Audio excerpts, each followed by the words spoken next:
जी, मैं इस वक़्त न्यू हॉस्पिटल में दाखिल हो चुका हूँ और आप मुझे पिछले 2 दिन में से एईएस करते हैं। इस एईएस को गुज़रने के बाद मैं जाऊँगा आगे नॉर्थ मेडिकल वार्ड की तरफ। और नॉर्थ मेडिकल वार्ड जो है ये मेडिसिन का एक वार्ड है, जिसमें हम उसके वार्ड के जो इंचार्ज हैं जिनका नाम है डॉक्टर इकरारुल हक, उनसे बात करेंगे। तो ये मैं पहुँच चुका हूँ, आप मेरे पीछे देख सकते हैं कि नॉर्थ मेडिकल वार्ड का जो है नज़र आ रहा है, लिखा हुआ कि ये नॉर्थ मेडिकल वार्ड है। तो आज हम बात करेंगे नॉर्थ मेडिकल वार्ड के इंचार्ज प्रोफेसर डॉक्टर इकरारुल हक से, और उनसे हम जानने की कोशिश करेंगे कि ये जो हेपेटाइटिस की बीमारी है इससे हम कैसे अपने आप को बचा सकते हैं। उनसे हम ये भी जानेंगे कि हेपेटाइटिस कौन कौन सी एग्ज़ाम है, ए ई और जो उसकी एग्ज़ाम है क्या है। इसके अलावा हेपेटाइटिस का इलाज जो आपसे कुछ अर्सा कबल महंगा था और इंजेक्शन की सूरत में था, आज वो इलाज जदीद तर्ज पर रखते हुए किस हाल पर पहुंचा है। क्या इंजेक्शन की जगह पर अद्वियात इस्तेमाल हो रही हैं जो इंजेक्शन से ज़्यादा मुफीद साबित होती हैं। ये तमाम बातें जो है हमारी उनसे गुफ्तगू का महवर रहेगा। तो आइए मेरे साथ हम बात करते हैं, मिलते हैं जाकर डॉक्टर।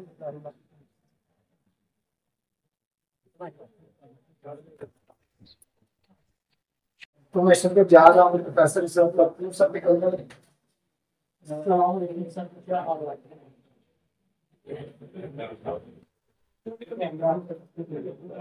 कोई आप इस्लाम बात सर हम नर्सिंग के और नॉर्थ मेडिकल वार्ड के इंचार्ज हैं, इनसे हम बात करेंगे 2 मिनट और इससे भी करेंगे। सर, सबसे पहले तो ये बताइए ना नाजरीन को कि आपने कब यहाँ पर चार्ज संभाला? मैं दिसंबर 2022 में जनरल अस्पताल से ट्रांसफर होके नॉर्थ मेडिकल वार्ड में हॉस्पिटल आया था। ऑलमोस्ट 3 साल हो गए। 3 साल से आप इधर लोगों में जो है ना उनकी सेहत के हवाले से मामला ठीक कर रहे हैं। कोशिश कर रहे हैं, आपने अपना हिस्सा कंट्रीब्यूट कर रहे हैं। बाकी एक बड़ी पिक्चर का हिस्सा है जिसमें हुकूमत पंजाब का विश इस ख्वाहिश में है कि लोगों को बेहतर तरीके सहूलतें काम की जाए, और उसमें हमारा जो कंट्रीब्यूशन है as a one member of this community, हम अपना हिस्सा डाल दें। आपसे मैंने बात करनी है हेपेटाइटिस के हवाले से, उसके तमाम चीज़ों के हवाले से, क्या है उसकी कैसे तशखीस करनी है, उसका इलाज क्या है, जदीद तरीका इलाज क्या है, हेपेटाइटिस वगैरह वो तो बात करेंगे। मुझे एक सवाल बताइएगा सबसे पहले, उसका जवाब मैं भी चाहता हूँ, मेरे नाज़रीन भी चाहेंगे कि ये जो अपना एक मेडिसिन होता है, प्रोफेसर ऑफ मेडिसिन होता है, क्या ये सर्जन भी होता है? नहीं, तो ईआरसीटी टेस्ट जो होते हैं जो जाके निकालते हैं वो क्या चीज़ है? बेसिकली आप गैस्ट्रोएंटरोलॉजी में बहुत सारे ऐसे प्रोसीजर्स आ गए हैं जो पहले सर्जिकल डोमेन का हिस्सा थे। तो इस लिहाज से आपका सवाल बड़ा वैलिड है कि सर्जन का रोल थोड़ा सा मेरे जिगर के अमराज में कम होता जा रहा है, और गैस्ट्रोएंटरोलॉजिस्ट हजरात ने बहुत सारा काम उनका अपने हिस्से में ले लिया है, जिसमें ईआरसीटी भी शामिल है। तो ईआरसीटी एक बड़ी कैमरे के साथ मुंह के जरिए शामिल करके कैमरा जिगर की नालियों में फंसे हुए पत्थर और बाद सूरतों में बायोप्सी और बाद हिस्सों में वहाँ के ट्यूमर्स का इलाज किया। तो ये कुछ अर्सा पहले तो सिर्फ सर्जन्स करते थे, लेकिन अब क्योंकि बड़ी कैमरे के साथ करते हैं, बगैर कट के करते हैं, तो इसलिए अब ज्यादातर मेरे जिगर के लोग करते हैं। उधर तो जनरल हॉस्पिटल में तो रोजाना की बुनियाद पे आप करते रहे, यहाँ पे क्या यहाँ से सिचुएशन भी है? यही है सिलसिला। जब हम आए थे तो यहाँ पे हमारे वाइस चांसलर साहब आई थी कि ऐसी की सर्विसेज को बहाल किया जाए और यहाँ पे ज्यादा फाल किया जाए। तो उस सिलसिले में हमने भी कोशिश की और कुछ दोस्तों के साथ हमने ताउन किया, उनका ताउन हासिल किया, और इसमें कैम कैमरा और हुकूमत पंजाब ने इक्विपमेंट सप्लाई किया। तो हमने ये सर्विस शुरू की हुई है, और अल्हम्दुलिल्लाह अब हम दिन में इसके काफी अभी लोड जो है उसका बहुत ज्यादा है क्योंकि बहुत बड़ा हॉस्पिटल है। जी जी बिल्कुल। तो अभी हम हफ्ते में 2 दिन पीएमसी। एक और सवाल का जवाब चाहूंगा, वो भी नाज़रीन इसको भी जानना चाहेंगे। जो होते हैं हड्डियों के डॉक्टर, वो कहते हैं कि घी आपकी बॉडी के लिए बहुत जरूरी है। जो होते हैं प्रोफेसर ऑफ मेडिसिन, आप कहते हैं कि घी नहीं खाना, ये क्या तजाद नहीं है ये? जी देखिए, खाना और ना खाने के दरमियान इतदाल से खाना एक दरमियानी डिस्टिंक्शन है। तो कार्बोहाइड्रेट्स, फैट्स और प्रोटीन्स तो 3 मेजर कंपोनेंट्स हैं खाने के। उसके अलावा कुछ ट्रेस एलिमेंट्स हैं, विटामिन हैं उसके अलावा। लेकिन इसमें फैट्स का कंपोनेंट जो है वो घी है या ऑयल है। उसमें इतदाल के साथ ये खाना हमारे लिए जरूरी है। उसमें अगर हम कहें कि ये हम बिल्कुल निकाल देंगे तो उससे खाने की लज़्ज़त भी खराब हो जाएगी, ज़ुबान का जायका भी खराब होगा और बहुत सारी जो जिस्म में होने वाली तब्दीलियाँ हैं, उनके लिए भी कार्बोहाइड्रेट्स के अलावा, प्रोटीन्स के अलावा फैट्स का होना भी ज़रूरी होता है। सही है, अब हम उनसे बात करेंगे ज़रूर। डॉक्टर साहब। जब किसी आदमी को, इंसान को, या किसी घर के किसी फर्द को कोई लीवर की बीमारी शुरू हो जाती है, और ख़ुसूसी तौर पर लीवर की ऐसी बीमारी जिसे हम हेपेटाइटिस का नाम देते हैं, जिसकी वजह से पूरी फैमिली जो है उस स्टेज पे लग जाती है।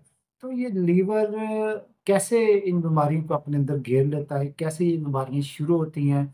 और इन बीमारियों का इलाज अब किया जाना कैसे ज़रूरी है? मैं और मेरे देखने वाले ये चाहेंगे कि आप इख्तिसार के साथ लीवर की बीमारियाँ और हेपेटाइटिस ख़ुसूसी तौर पर इस हवाले से तफ़सीलन आप हमें बता करें।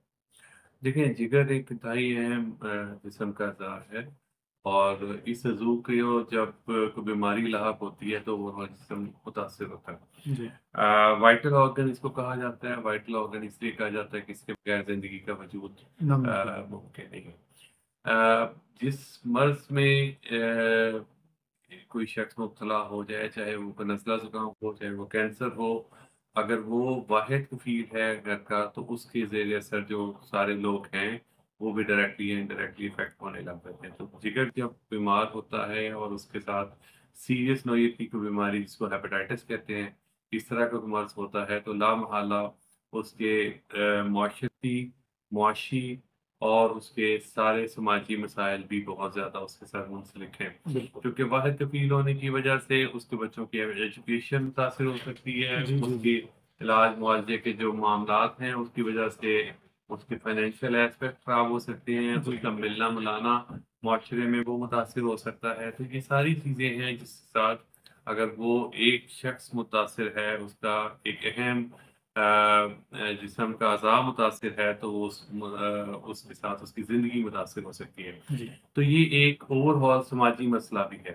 हेपेटाइटिस जिसका आपने ज़िक्र किया, जिगर की सोज़िश का नाम है, इसमें बहुत सारी अक़साम हैं। इसमें वायरल हेपेटाइटिस एक किस्म है जिसमें वायरसेस जिस्म पे हमला करते हैं और जिगर को मुतासिर करते हैं, सूजन का शिकार करते हैं, वो एक मसला है। इसके अलावा कुछ ऐसी दवाइयाँ हैं जिसमें देसी दवाइयाँ और ख़ास तौर पे अल्कोहल, वो बिल्कुल। वो एक ऐसा मसला है जिसकी वजह से जिगर पे सोज़िश हो सकती है, हेपेटाइटिस हो सकता है। तो दवाइयाँ हेपेटाइटिस वायरस की वजह से और अल्कोहल 3 बड़ी वजूहात है जिगर की सोज़िश की। नहीं, एक चौथी वजह जो आप जैसे भाई जो हैं वो भी कह रहे हैं, वो है जी फ्रुक्टोज़, यानी कि सेब का जूस या कोई और जी, दूसरी चीज़ों का जूस। जी। जिगर पे आने वाली चर्बी जो है अगला एक उसका मैं ज़िक्र करना चाह रहा था कि ठीक है। वो एक मोटापा और जिगर पे आई हुई चर्बी की वजह से जो सूजन होती है, वो एक आने वाली वबा है जो कि हम कुछ अरसे के बाद उसको मज़ीद उभरता हुआ देख रहे हैं। बिल्कुल। उसकी बड़ी वजह ये है कि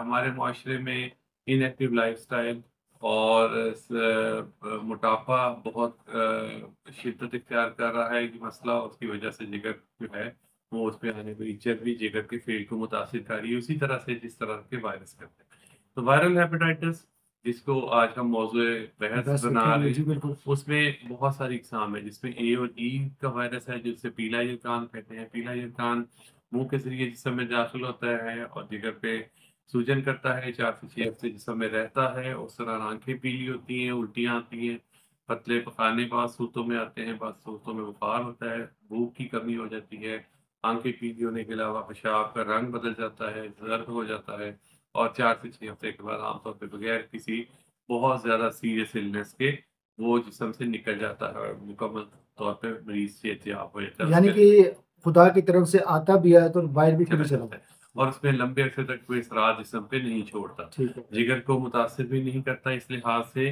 कि बहुत थोड़े केसेज़ ऐसे होते हैं कि जिसमें वो हेपेटाइटिस ए और ई की वजह से जिगर मुतासिर हो जाए मुस्तकिल बुनियादों पे।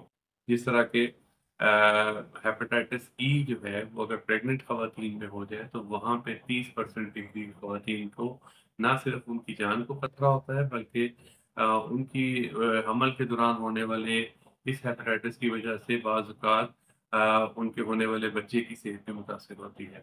तो ये एक सीरियस इश्यू होता है हेपेटाइटिस ई प्रेगनेंसी में। ठीक। लेकिन हेपेटाइटिस ई आम तौर पे नॉन प्रेग्नेंट ख़वातीन में और बंदों में अशख़ास में इतनी ज्यादा पेचीदगियों का बायस नहीं बनता, और 1% से कम ऐसे लोग होते हैं जिसमें हेपेटाइटिस ए और ई खतरनाक सूरत हाल इख्तियार करता है। तो दूसरे लफ्जों में ये खुद से ठीक होने वाला एक मर्ज है जो 4 से 6 हफ्ते में ठीक हो जाता है और उसकी पेचीदगियां ना होने के बराबर होती है। लेकिन अगर पेचीदगियां बन जाएं तो उसका फिर हॉस्पिटल में दाखिल करके उस पेचीदगियों का इलाज करने की बासूतों में जरूरत पड़ती है। दूसरा मसला जो हमारे मुल्क का मेजर मसला है, हेपेटाइटिस बी और सी। तकरीबन 10% पॉपुलेशन हेपेटाइटिस बी और सी का शिकार हो गई है, जिसमें से 2.67% के करीब हेपेटाइटिस बी है, और तकरीबन 6 से 7% लोग हेपेटाइटिस सी का शिकार है। तो कलेक्टिवली तकरीबन 10% के करीब लोग हेपेटाइटिस बी और सी का शिकार हो गए हुए हैं हमारे मुल्क में। और ये ऐसा यरकान है जो फौरी तौर पे इतने मसाइल नहीं पैदा करता, लेकिन लंबे अरसे तक इस समय रहने की वजह से इसमें बहुत सारी जगह की पेचीदगियाँ इख्तियार करने का बायस बनता है, जिसमें जिगर सिकुड़ जाता है, तिली फैल जाती है, पेट पे पानी आ जाता है, खून की उल्टी आ जाती है, दिमाग में ऑफ हो जाता है, जिगर का कैंसर बन सकता है। तो ये वो पेचीदगियां हैं जो बी और सी की वजह से जो होती है। हेपेटाइटिस बी और सी की वजह से हो सकती हैं, और लंबे अरसे तक बीमारी 15 से 20 साल जब समय रह जाती है तो अपने असरात छोड़ती है। उसके नतीजे के तौर पे ये इस तरह की पेचीदगियों का शिकार होकर उन पेचीदगियों के साथ मरीज को बाज़ औक़ात सारी उम्र गुजारनी पड़ती है, क्योंकि उस वक्त इन पेचीदगियों के साथ बाज़ औक़ात सिरे से बीमारी को क्योर करना, खत्म करना, जड़ से खत्म करना मुमकिन नहीं रहता, और इन पेचीदगियों को डील करते हुए उसी तरह से इलाज करना पड़ता है जिस तरह से शुगर, ब्लड प्रेशर या किसी और मर्ज का हर रोज दवाई खानी पड़ती है। उससे बीमारी खत्म नहीं होती, लेकिन बीमारी एक रीजनेबल हद तक कंट्रोल रहती है। तो हेपेटाइटिस बी और सी एक ऐसा हमारा कौमी मसला है जिसके लिए हम सबको मुतहद होके इसकी हिफाजत पे, इसके बचाव पे काम करने की जरूरत है, क्योंकि ट्रीटमेंट इसका बासूतों में एक्सपेंसिव भी है, लंबा भी है, और उसकी बहुत सारी जहतें हैं जिसको हम आगे चलकर डिस्कस करें। डॉक्टर साहब ये भी बताइएगा कि वैक्सीन जो है वो कौन कौन से हेपेटाइटिस को रोकने में इफेक्टिव रोल अदा करती है। हेपेटाइटिस बी और सी की जहाँ प्रिवेंशन की बात की जाए तो हेपेटाइटिस सी की कोई हिफाजती टीके दुनिया में भी नहीं बने थे। तो वजह। उसकी वजह ये है कि वायरस अपनी शक्ल बदलता रहता ठीक। है, और उसकी वैक्सीन जो आज इफेक्टिव होगी हो सकता है अगले कुछ अर्से के लिए उसकी इफेक्टिव ना हो, क्योंकि उसकी शक्ल तब्दील हो जाती है। ठीक है। तो हेपेटाइटिस बी की बहुत इफेक्टिव वैक्सीन है, 3 डोजेज लगती है, एक आज, 1 महीने बाद, एक 6 महीने बाद। उससे वायरस के होने का चांस, जिन लोगों को अभी वायरस नहीं नहीं हुआ हुआ। उनके बचाव के लिए ये इंतहाई अहम हथियार है, और आजकल के प्रोग्राम जिसे फांसी टीकों का कोर्स कहते हैं उसमें ये शामिल है। कर दिया गया शुरू और से ही। उसके अंदर बच्चों को फांसी टीके लगते हैं, लेकिन जो मेरी उम्र के लोग हैं जिनको फांसी टीके नहीं लगे हुए, उनको जरूरत है कि वो फांसी टीके आप लगवाएं, क्योंकि किसी भी उम्र में लग सकते हैं। 3 टीकों का फांसी कोर्स हेपेटाइटिस बी के होने से बचाव के लिए बहुत अहम है, बहुत ज़रूरी है, और इसमें तकरीबन 95% प्रोटेक्शन हो जाती है सारी उम्र के लिए हेपेटाइटिस बी से। दूसरी जो वैक्सीन हैं, हेपेटाइटिस ए की वैक्सीन और हेपेटाइटिस ई की वैक्सीन, ये भी मुयस्सर हैं, अवेलेबल हैं, लेकिन क्योंकि हमारे मुल्क में गंदा पानी, गंदी ग़िज़ा का एक्सपोज़र इस हद तक ज़्यादा है कि 30 साल की उम्र तक होने तक बहुत सारे लोग, मेजॉरिटी लोग हमारे इसका सब क्लिनिकल इन्फेक्शन या थोड़ा बहुत इन्फेक्शन बर्दाश्त कर चुके होते हैं, और कुदरती तौर पे इम्यूनिटी या कुव्वत मुदाफ़त पैदा कर चुके होते हैं। तो इस वजह से आम तौर पे हेपेटाइटिस ए और ई की वैक्सीन हमारे मुल्क में उतनी ज़्यादा इस्तेमाल में हम नहीं ला रहे। नहीं ला रहे। यानी कि वो अल्लाह ताला की तरफ से अंदर वो लग जाते हैं, जी, जी। कोडिंग हो जाती है। थोड़ा-सा इन्फेक्शन, सब क्लिनिकल इन्फेक्शन हम सब लोगों को एक्सपोज़र हो जाता है, तो इसलिए हम, लेकिन अगर कोई अफ़ोर्ड करता है और बचपन में इन चीज़ों में फांसी टीकों को लगवा ले तो बहुत अच्छी बात है। ये भी हेपेटाइटिस ए और ई की वैक्सीन भी अवेलेबल है। बी की मैंने अर्ज़ किया बहुत ज़रूरी है, सी की वैक्सीन अवेलेबल नहीं है, और डी की वैक्सीन भी उस तरह से इफ़ेक्टिव है कि जो हेपेटाइटिस बी की वैक्सीन है वो डी में उसका भी काम करेगी। उसमें भी काम कर ठीक रही है। है। तो इस तरह से ये हिफाज़ती टीकों का हेपेटाइटिस, वायरल हेपेटाइटिस में इस तरह से इसकी समझ है कि हम सबको हेपेटाइटिस बी का स्टेटस भी पता होना चाहिए और वैक्सीन भी जरूर होना चाहिए। डॉक्टर साहब ये भी बताइएगा कि कौन सा हेपेटाइटिस जो है वो ज्यादा खतरनाक हेपेटाइटिस सारे है, ही और उस खतर और खानदान के एक को हुआ तो दूसरे को भी होने का एहतमाल हो जाएगा। देखिए, हेपेटाइटिस ए और ई, क्योंकि गंदा पानी, गंदी ग़िज़ा बाज़ औक़ात फैमिलीज़ ले रही होती हैं, तो एक से दूसरे को तो नहीं हो रहा होता। लेकिन उसी सोर्स से दूसरे को हो रहा होता है, हम्म। क्योंकि वही चीजें वो बाजू का किचन की चीजें शेयर कर रहे होते हैं, बाजू का टॉयलेट फैसिलिटीज वो शेयर कर रहे होते हैं, तो इसलिए हेपेटाइटिस ए और ई घर के एक से ज्यादा अफराद को इकट्ठा होने का खतरा होता है।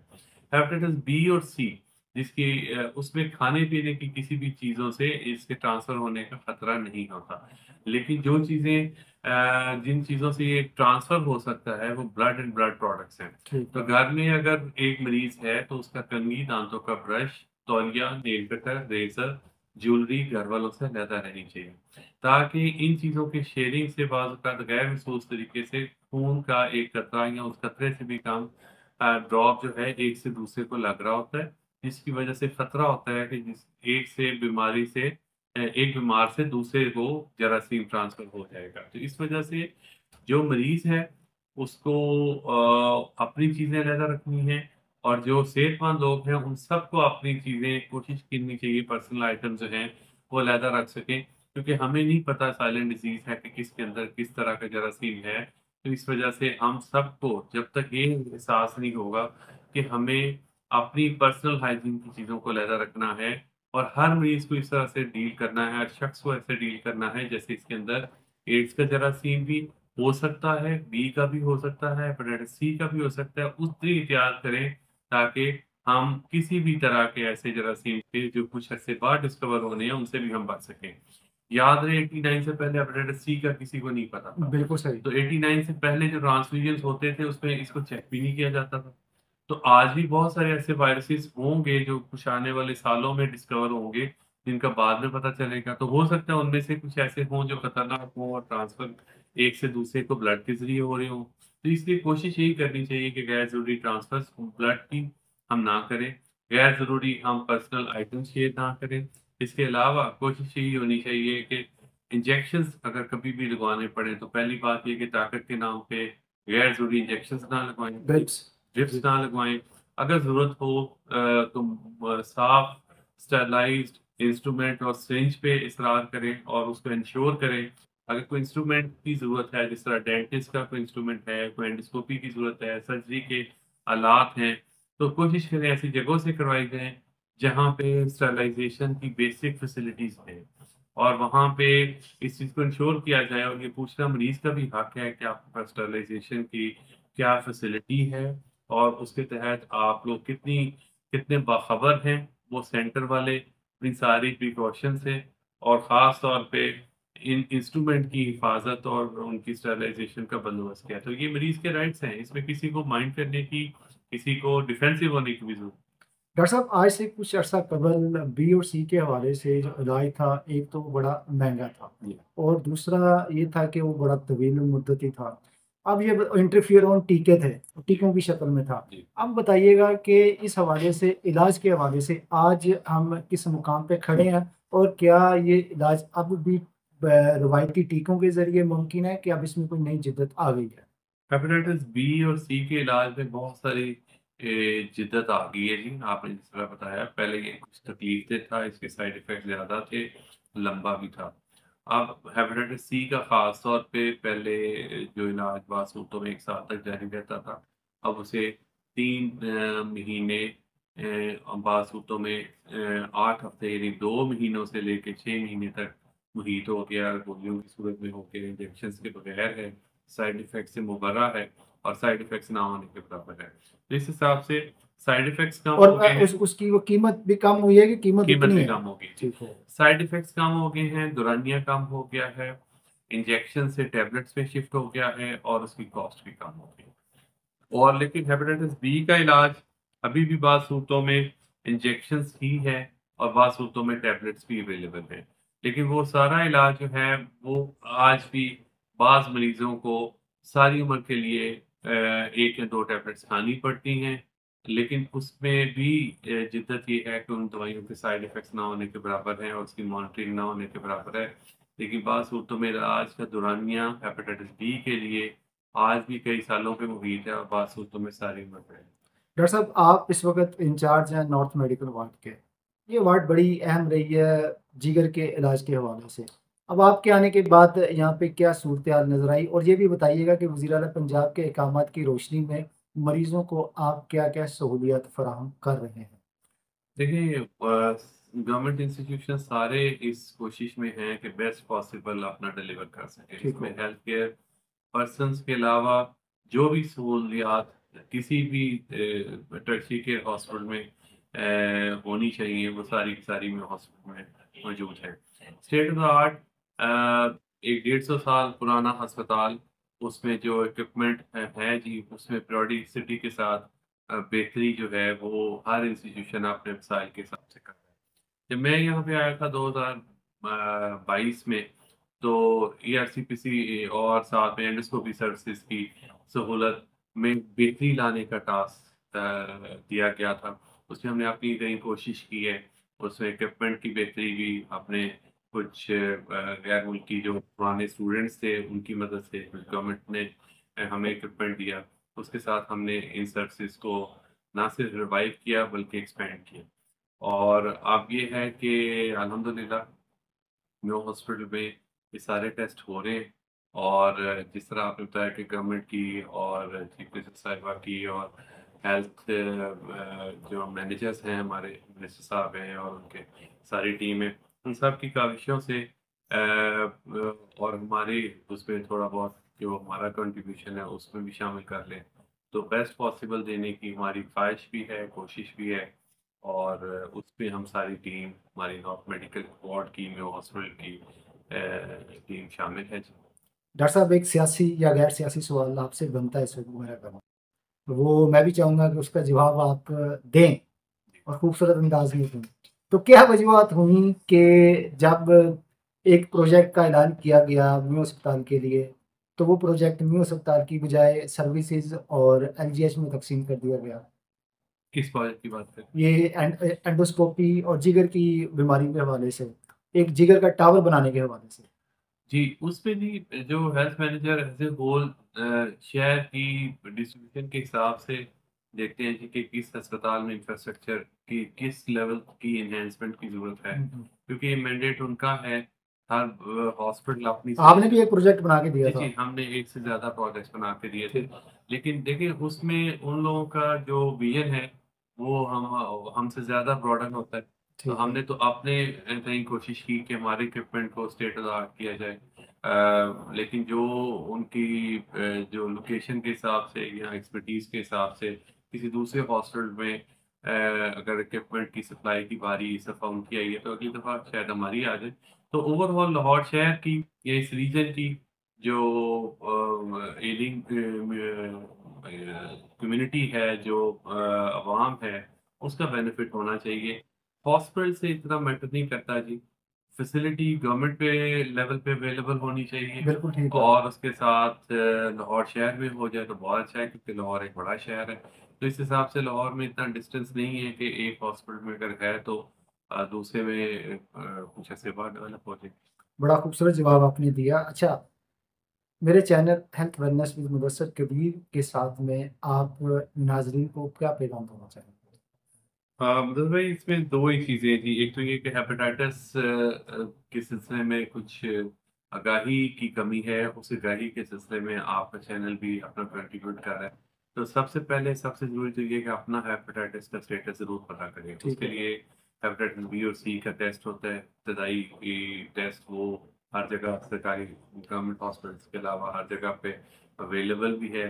तो वहाँ से अपना स्टेटस पता करें। अगर किसी का नेगेटिव है तो वैक्सीन हेपेटाइटिस बी की ज़रूर लगवाएँ। अगर खुदा न खास्ता किसी का पॉज़िटिव है तो अर्ली ट्रीटमेंट की तरफ रुजू करें। किसी मौज़े की तलाश में ना रहें और कि खुद ब खुद सेटल हो जाएगा, किसी दम कराने से ठीक हो जाएगा या किसी देसी दवाई से ठीक हो जाएगा, अपना कीमती वक़्त ज़ाया ना करें।